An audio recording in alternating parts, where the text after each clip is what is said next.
that. You can expect another $1 trillion IPO because the game is on in earnest, right? And if you don't know how to play the game, you need to get out of the mustard so that you can catch up. Because if you can't play the game, you can't get into the upper K. And this is a season of haves and have-nots. And the government is helping pick the winners and losers. Yes, sir. Yeah. I ain't searching, I remember. I was born with the answer. Through the fire, through the pressure, I emerge with the standard. I don't follow, I awaken. Ain't no man got I'm the root, I'm the branches. Happy Monday, everyone, and welcome back to another segment of My Patriot Report Live. I'm the bridge connecting the next generation to federal contractor. I am Ratwan Hill, and with me I have the man, the myth, the legend, Mr. Ambassador of Peace. And if you don't know who he is by now, you might want to ask Anthropic, Mr. Walter Cotton III. Mr. Cotton. Well, if you're a DOD contractor, you better be careful about that, because I understand that, DOD has got a deviation that says you can't use Anthropic anymore. I didn't know that this was a fascist nation where the government could dictate to corporations. Yet I digress. How are you today, Mr. Hill?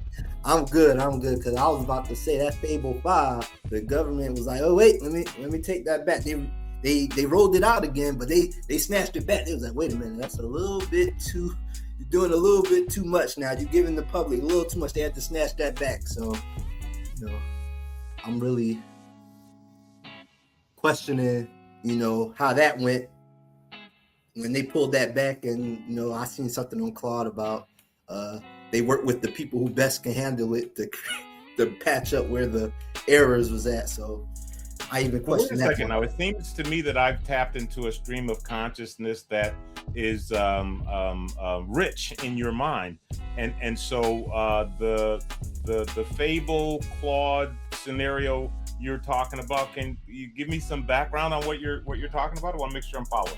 Yeah, so when Claude released their first, they released the most powerful model, and that was the Claude Fable Mythos.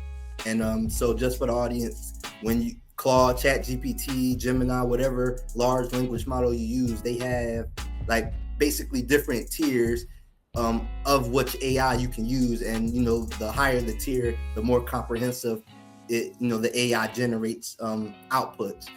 For this instance, Claude released their Fable.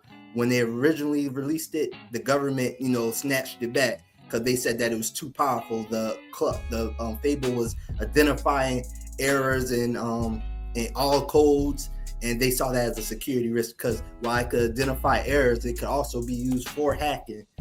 So the government, made them take it back out, and then they rewired it or recoded it to be less powerful, and then they reissued it back out. I believe it was July 1st when they re-rolled it out. But the government had their hand in it, so it should be better.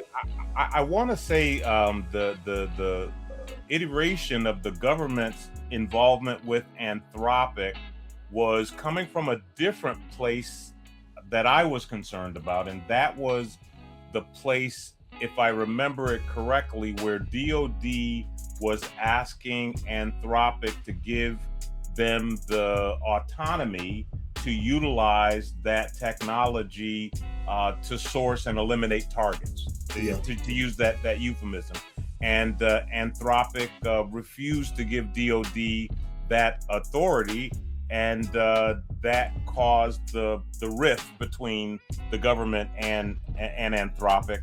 Mm-hmm. And as a result of that, the Pentagon put memos out and defined them as threats to the nation, and all other kinds of shenanigans have ensued. But, as in life, right, we live in a meritocracy, right? Cream always rises to the top. And, eventually I believe that the competency of this company and its solution will outpace the shenanigans of this administration. Yeah, I hope so. I was seeing things that there might be another $1 trillion IPO. So we'll keep our eye on that.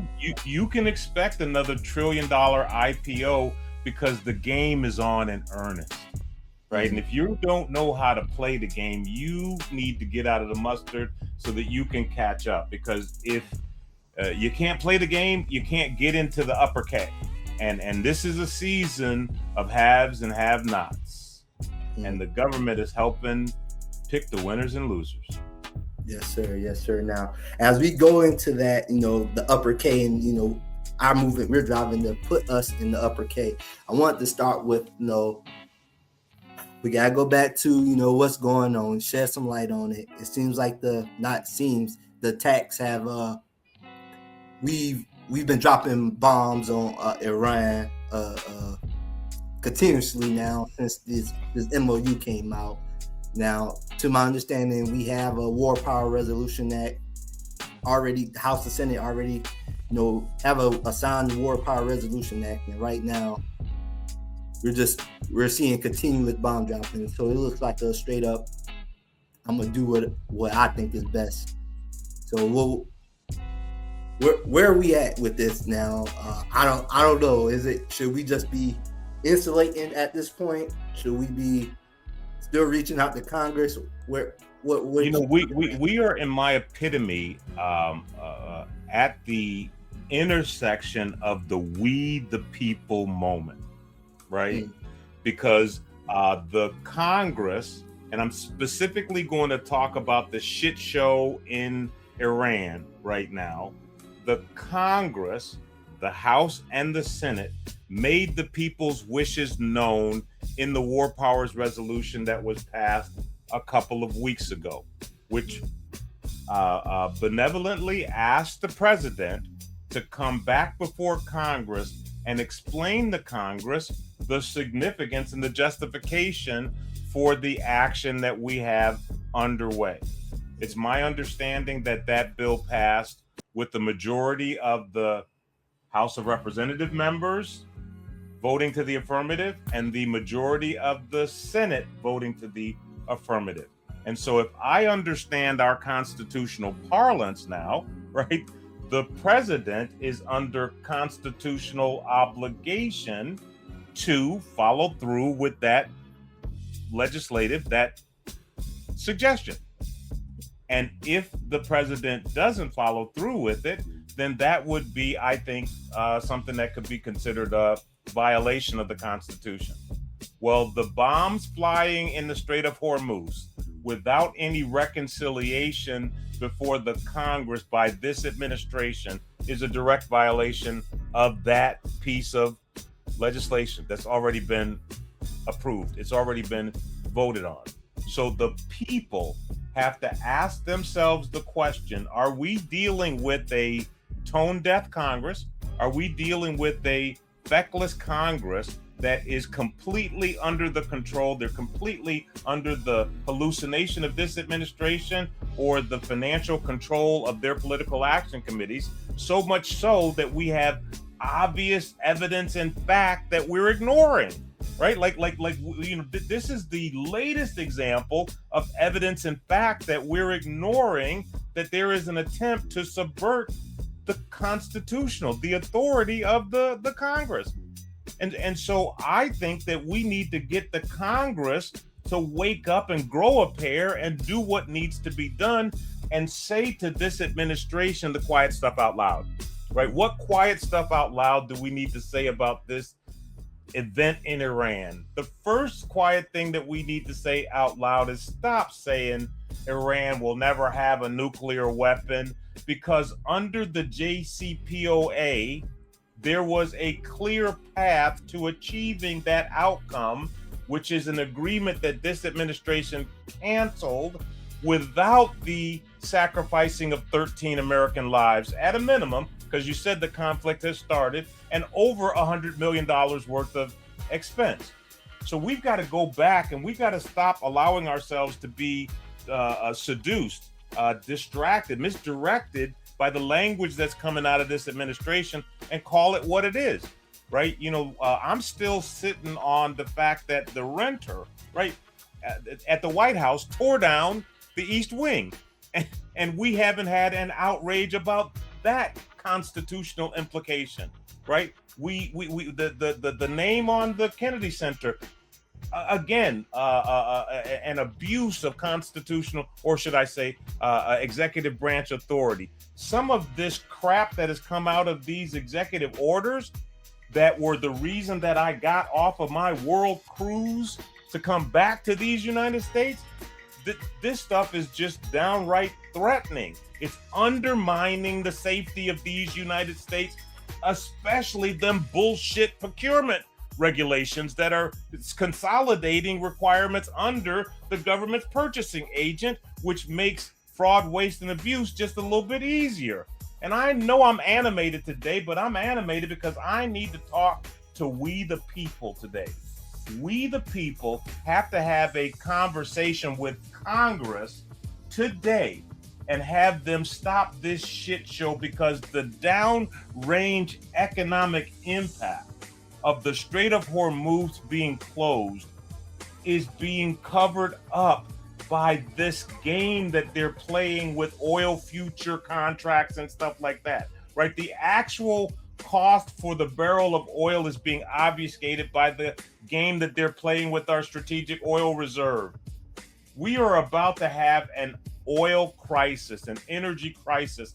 And if you've never seen one of those, I have, right? If you've never lived through one of those, it is an experience that we don't want to enjoy, right? Because we have so much that's tied to our energy. And I got on this soapbox first thing this morning, Mr. Hill. I didn't mean to, but I need to send the call to action out that says, wake up, America. What we're seeing is not consistent with the spirit and the intention of how we want these United States represented on a world stage, much less how we represent these United States to ourselves. And something needs to be done about it. Absolutely. With that, yeah, that's a hell of a way to start off the Monday morning for sure. But it needed to be said. And with that, I also wanted, to talk about some other shenanigans and actions within the veteran community that we're facing, right? We was just having our conversation right before about, a potential attack on the veterans of foreign war because they stood up and said something. Absolutely. I mean, we have a situation right now where the chairman of the House Veterans Affairs Committee is taking an intimidation page out of the executive branch's book, right? And because the veteran community objected to the approach that they've taken to try to shove this $21 billion omnibus bill down our throat, right? He sends a letter to the Secretary of the Veterans Administration and asks them to look into the charter of the Veterans of Foreign Wars. Well, Mr. Chairman, let me tell you in a full and deep-throated voice, we don't play that way, right? We don't roll like that. We will not be intimidated. The truth of the matter is you brought a bill to the floor that did not include our intention because you didn't follow protocol. You didn't include us in the process of developing your Frankenstein bill. So what you must do now is you need to bring that bill back to the development table. You need to include the veteran service organization community in crafting a bill that meets our needs. And under those circumstances, we will support it. If you don't, you will suffer our wrath at the voting booth. In the midterm election, we will hunt you down in the general election, and we will make sure that you are no longer in office. And that's who I am, because a lot of people wonder, like, where does this guy get the audacity, the authority, the unmitigated gall to speak that way? I get that from my education. I know my rights as a citizen of these United States of America. I'm a disabled veteran, folks. I've paid my pound of flesh for the ability. I paid the iron price for my ability to say what I'm saying. And what I'm saying to my fellow veterans, it's time, right? It's time to stop playing the partisan game, right? We're playing the patriotic long game because we need to make America safe again. And the economic recession, the economic downturn, the shit show that's on its way is not going to spare any of us. So let's get control of it, right? And let's reduce its impact starting today. Absolutely. And guys, this is another reason why you need to join the Elite SDVOB network, to be a part of this movement, to be a part of the good fight, to be a part of this revolution as we fight for veteran rights and making things more equal for us. So surf down to the website. And again, I will reiterate that joining the New York Elite SDVOB network is free. And if you don't want to join, that's fine. And you still want to contribute, you can scan the barcode, and anything you donate will be very much appreciated. But and I want to interject something on that, because many are called, but only few are going to be chosen to participate in this elite service-disabled veteran-owned network reinvention that I'm going through, right? Mm-hmm. And those individuals are going to get access to my proven system that's responsible for, depending on what camp you talk to, $150 billion worth of existing awards to disabled veterans, or over $300 billion. The bottom line, it's a system that can't not work if you don't work it.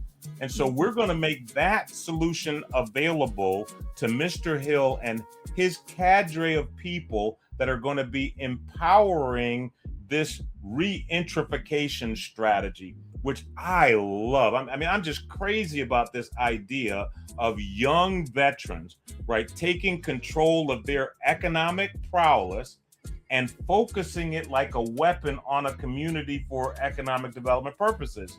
Moving forward, as this shit show unfolds around the country, the reentrification model that Mr. Hill is pointing you to may be the only oasis available in the country. Absolutely. Now that's actually a perfect segue, because that's why I wanted to talk about this reentrification. Now, last week we talked about how that federal contracting and SDVOSB have the golden ticket, and that's the enabler.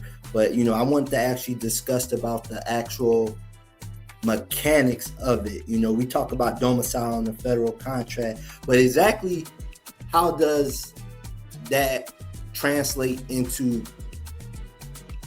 opportunity for that community? Is it from me hiring a project manager in that community, payroll? Can you just give us maybe just a few examples or ideas of how those mechanics actually look? Is it just strictly building the manufacturing plant and then employing everybody in the community within there? Well, I do want to talk to you about that, but I want to get your input on something that happened to me this weekend. I went to a graduation party for one of my nieces who's going over to Washington State next year. And I was explaining your reentrification model to a couple of people at the table there. And one of the individuals hit me with a curveball question that I tap danced my way through. I'd love to see how you would answer that question. And they said, Walter, what you're talking about, it sounds like, the RoseWood of the past. It sounds like the, Greenwood, the Black Wall Street of the past. Is that so? And I says, I think that there are some attributes. And he says, that sounds like segregation. It sounds like you're promoting resegregation. How would you answer that question, Mr. Hill? Is the reentrification you are describing a new form of segregation?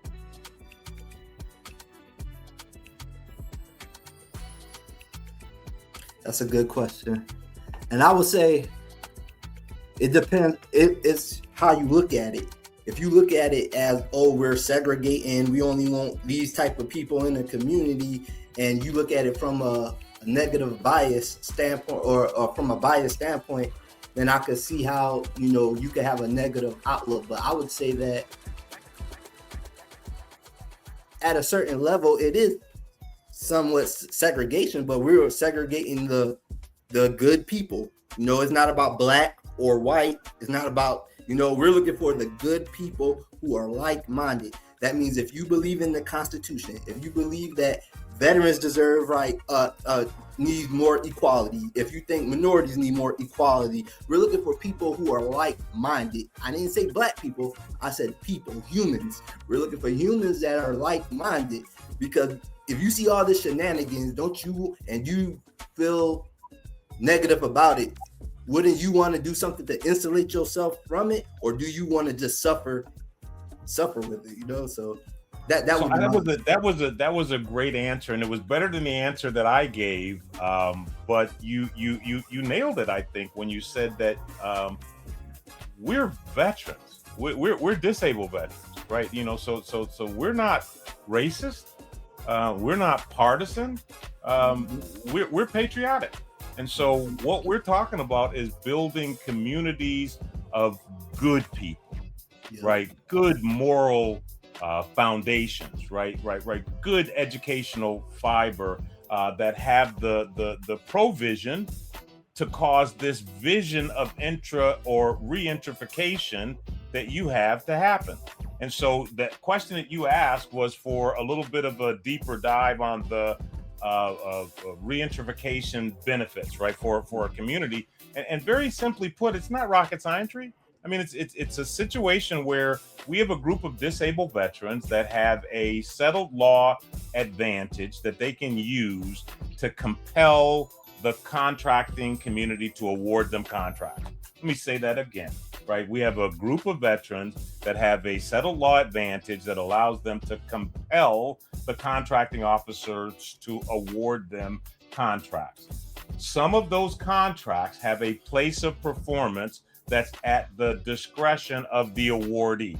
So those veterans are making a proactive decision to get together with like-minded veterans and say, hey, let's go win a cluster of these contracts and let's go domicile them in a geographic area. Simple, right? And since we've got over 150 or $350 billion worth of past performance, we think we can do it again. And since we equally know that there's a $1.3 trillion demand signal we're pointing against, well, let's just say we've got a secret. So in addition to those disabled veteran contracting assets, which will employ hundreds, if not thousands of people in those communities, you're talking about also leveraging the attributes of the Defense Production Act, right? Which takes advantage of the government's strategic economic missions. And in this particular instance, it's the government's mission of revitalizing our manufacturing base.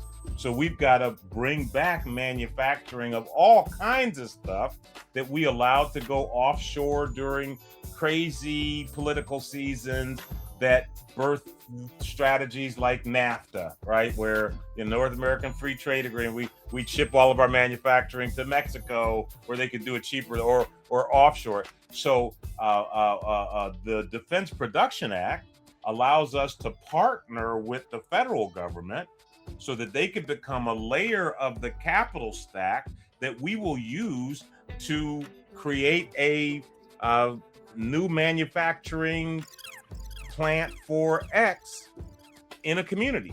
And in this instance, instead of falling victim to the government's poorly thought out shenanigans, and I say poorly thought out shenanigans because, you know, this president has had the use of the Defense Production Act a couple of times, right? You know, and the first time he was given access to it, you know, he used it to promote Project Warp Speed. I'm using a wink for you guys to get the underlying indication there. And under Project Warp Speed, a couple, I want to say $400 million was allocated to both Kodak and GM to create ventilators, right? Remember, we were going to need ventilators, right, to take care of all of those people that were going to be in the hospital because of COVID, right? And right now we have $400 million worth of ventilators in the strategic stockpile, unused, because it turned out that ventilators were not the solution, right? Let's fast forward to today, right? What kind of application of the Defense Production Act do we see right now? One of the first actions out of, and I didn't say the first, I said one of the first actions out of this administration with that act was to invest in coal manufacturing and coal production, right? Not clean energy, right? Coal manufacturing and coal production. That doesn't seem wise to me, right? It doesn't seem wise to me that we're increasing our dependence on fossil fuels while giving people grants to tear down wind farms, right? It doesn't seem wise to me that we're not, looking at cleaner, non-fossil forms of energy when our major adversary, China, as an example, China has one of the most robust nuclear plant building systems underway. I digress. I don't know how I got off on that tangent. I'm going back to explaining the benefits of federal contracting, the benefits of utilizing the Defense Production Act in concert with federal contracting to revitalize a targeted geography.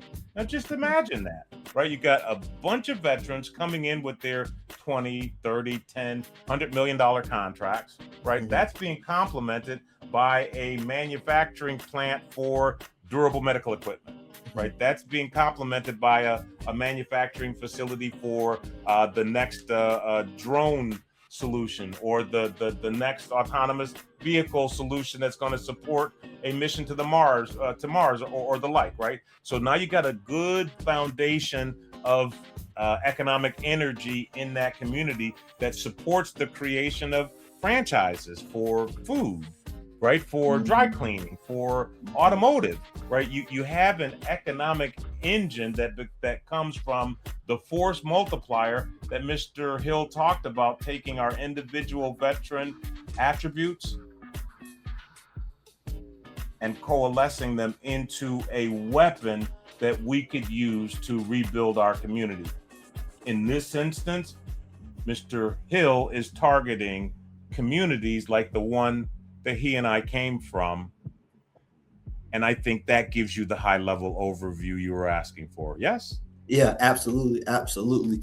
Now, the question I did have was, okay, so the veteran, the individual that just heard this and is like, oh man, I love the idea of this now. I want to speak about it from two perspectives, from the individual who, the veteran who maybe just on the couch, YouTube University, he don't know what he want to do. He just got out and he hear this, but he's like, man, I don't got two nickels to rub together.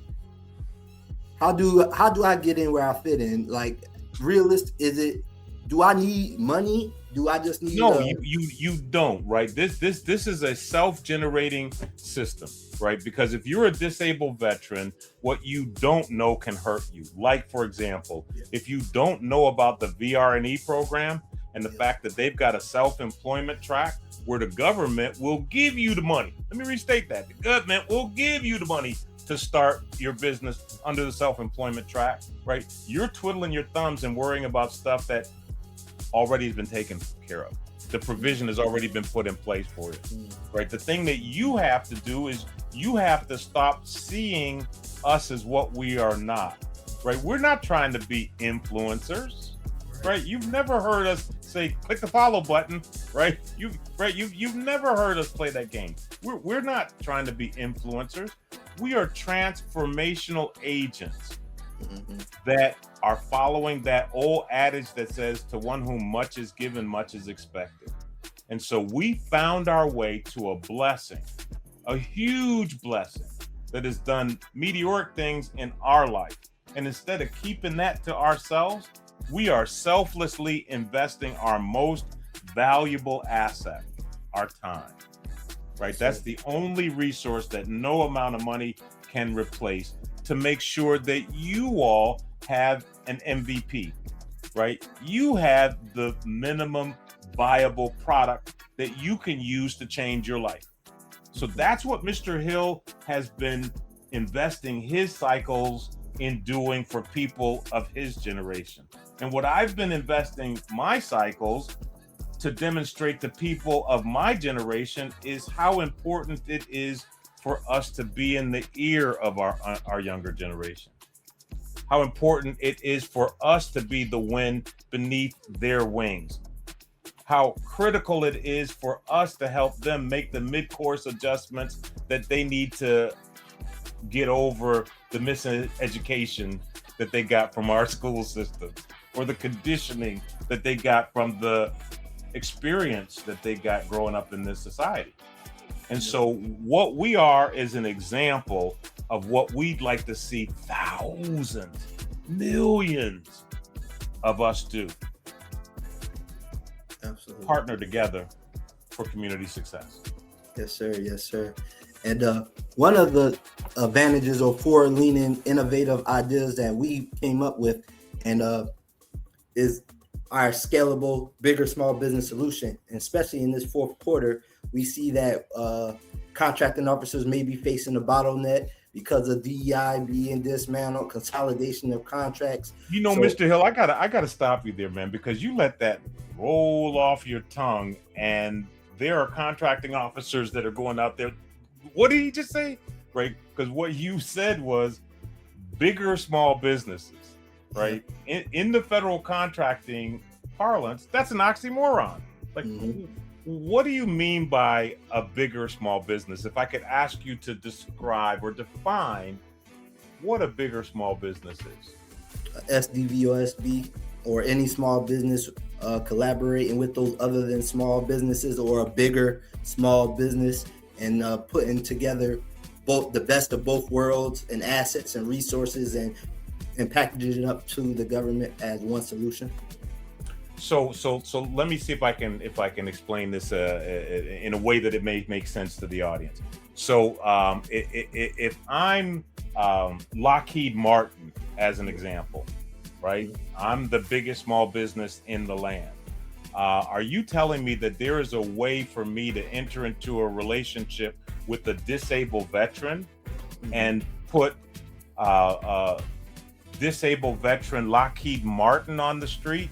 And to say that in another way, succinctly, to put a disabled veteran on the street that has the capability, capacity, scalability, and reach of a Lockheed Martin, is that the bigger small business model you're talking about? Yes. Yes, sir. Do tell how you do that. Well, you know, of course. No, don't tell, right? No, I was just gonna say it was multiple ways you can do it. That's what I was gonna say. It's just multiple ways you can do it. Well, what I'm gonna say is that's a part of the system that we teach in the master class that we're offering you access to. The one that has created the more than 150 or $300 billion worth of past performance. And we're praying that you have ears to hear and eyes to see our example, and that you'll surf out to that URL that you see at the bottom of the screen, or you will support us by hitting that QR code, because we are changing the safety dynamic in this nation. We're changing the safety measure. Right now, we are economically at risk. And we are economically at risk because we're sliding down a road into recession, dare I say, approaching depression. We don't need that. We don't have to experience that. We can stop it before there is another a Bitcoin example that the president's family participates in, and there's a pump and dump where they make a couple of $1 billion and the American people get fleeced again. We are stopping the fleecing of America, and it starts one veteran at a time. Absolutely. And last thing I want to say, join us August 3rd, where we'll have our fourth quarter solution for the 1102 community, prime contractors, anybody who's looking for the solution. Join us August 4th as we have an event, as we explain this bigger small business scalable solution that answers the fourth quarter problem for contracting officers. And on that note, I am Ratwan Hill, and that is the Mr. Walter Cotton III. Till next time, guys. Welcome to the Ability to movement. You have one of three options. You can subscribe, request an invitation, or log in if you're a returning member.